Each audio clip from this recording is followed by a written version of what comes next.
My name is Rick, and I have been an owner of a Bull barbecue grill model Outlaw for about 5 years. And I recently had some problems igniting the grill, so I went to the normal resources, which was the manual, the frequently asked questions on the website, calling the company's support line, and combing the web for solutions to no avail. So I had to investigate it myself and thought I would share that with others. And while I'm at it, I'd also thought I'd share some observations regarding the grill for those who already have it or maybe considering buying it. As I said, the grill I own is called an Outlaw, but I think much of what I put into this video also applies to other gas grills such as the Diablo, Steer, Lone Star, Brahma and Angus. I've owned lots of grills over the years, and after a couple of years most of them have got irreversible stains on them. The paint is peeling, the firebox is rotting out, but after 5 years this Bull grill, which you can see in the left hand corner of my outdoor patio area, looks almost as good as new. Bull must use some really high quality stainless steel to manufacture this product. And I do have a few scratches on it, mostly because squirrels get on there, and in a frantic effort to stop falling to the ground, they scramble with their claws on the top, and it just makes little tiny scratches, which I guess can't be helped. It also requires very little maintenance. I hardly ever clean the thing. The outside does stay very shiny and new looking, whatever.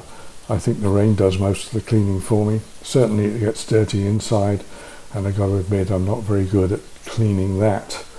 However, to misquote Bill Shakespeare, all that glisters is not stainless steel, and I did experience some pitting of the chrome handle ends, and indeed these pictures are the ones I had to send to Bull in order to have them replace them under warranty. And I think they did charge me about $14 for the return mailing charge for the new handles. So what are the other good things about my Bull grill? Well, frankly, I can't think of any. To me, it's rather like this fancy watch. I found this one online. It costs about $5 million. I didn't pay that for my grill, I know. But rather like this watch, it's very expensive and it looks very good, but it doesn't do a very good job of fulfilling its primary purpose. In this case with the watch, it's telling the time, and since it has a clockwork mechanism, it's probably no more accurate than a digital watch you can buy for a few dollars at a gas station. My first criticism of the grill is in regard to the front panel and the lack of gradations on the knobs or around the bezels on the knobs. It's very hard to repeatably set these knobs or to get them at the same position if you want even heating across the grill, because there's just a line at the top of the bezel and low, high and off on the knobs. The second annoyance is the gauge. I think the people at Bull must come from a different planet where they've got 6 or 12 fingers or something, because they use the sextimal system rather than the decimal system. And so the major gradations are in 30-degree steps and the minor ones are in 60-degree steps. That's if you work in Fahrenheit. If you live in a country where they use Celsius, and there is a place just outside of Buffalo, New York, it's called Canada, where they think and breathe Celsius, and it must be really difficult to set this grill using their recipe books where they give Celsius, because it seems quite random where they put the numbers here. They have 16-degree spaces between some of the gradations and the numbers, 17 in other cases, and in one case 18 degrees. Here's a random selection of gauges I found online, and every one of them has gradations in tens, 50s and hundreds as far as Fahrenheit is concerned, and those that give a Celsius scale give something sensible which is understandable by the people who prefer to use that system. My other big peeve with this grill is that it isn't very good at cooking.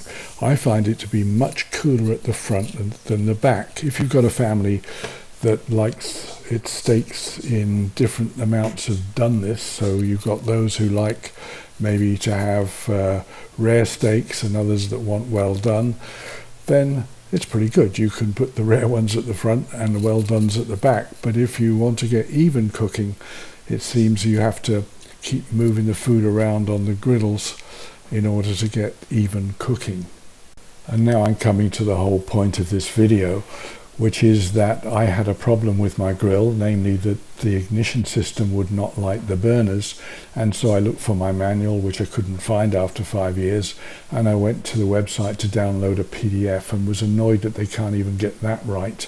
The PDF files there for pretty much all the different grills have these weird artifacts on them which make them hard to read. I went then to the frequently asked questions, looking up that it says the burners will light with a match only. It said 99% of the time the valves need to be replaced and the ignition system has failed. Well, 0% of the time in mine the ignition system had failed. I checked and all of them produced good sparks, and I didn't want to spend good money on valves that didn't have to be replaced.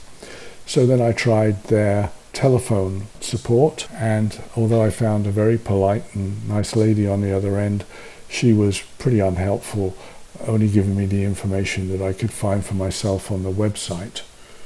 It's as well to check before saying there is something wrong with the lighting of your grill to make sure you're doing the procedure correctly. And so here I've quoted directly from the bull instructions. It says, push in control knob completely and rotate slowly 3 to 4 seconds, about a quarter turn to the left counterclockwise until a click is heard.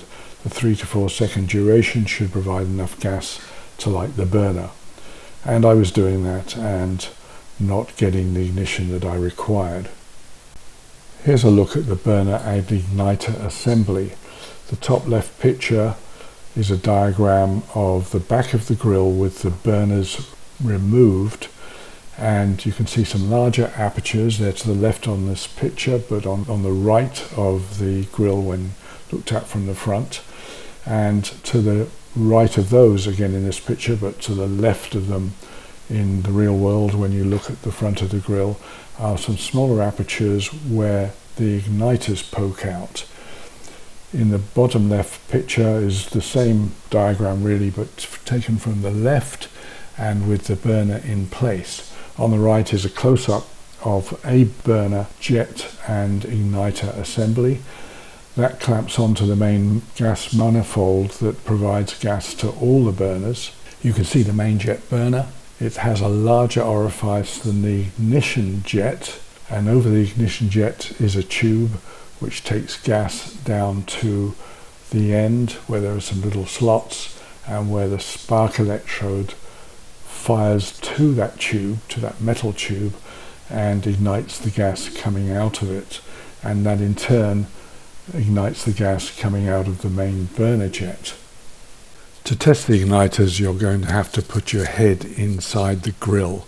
So you need to take some safety precautions, turn off the gas of course, and then turn on all the gas valves to high so that you can purge the gas from the system, and leave them on while you remove the cooking grates, the flame tamers, they're the small roof-like items, the burners. You lift those up from the back. They are shipped with linch pins holding them in, and you need to remove those if they haven't already been removed. Then take the heat shields off. They're the larger roof-like items, and they'll allow you to have a bit more room inside to do the necessary inspection. Then turn all those gas valves off. Then you can switch them on again just to check there's no smell of gas or no noise from hissing gas, and try to light each burner in turn and none should light. Then turn those gas valves off again. So this picture and the following video were taken with a camera inside the burner box, but obviously if you're leaning over the front and taking a look, your point of perspective will be different. What we're looking for is a spark between the spark electrode and the igniter tube. And we just look for that as we turn the knob and get that familiar clicking sound as we try and start each burner.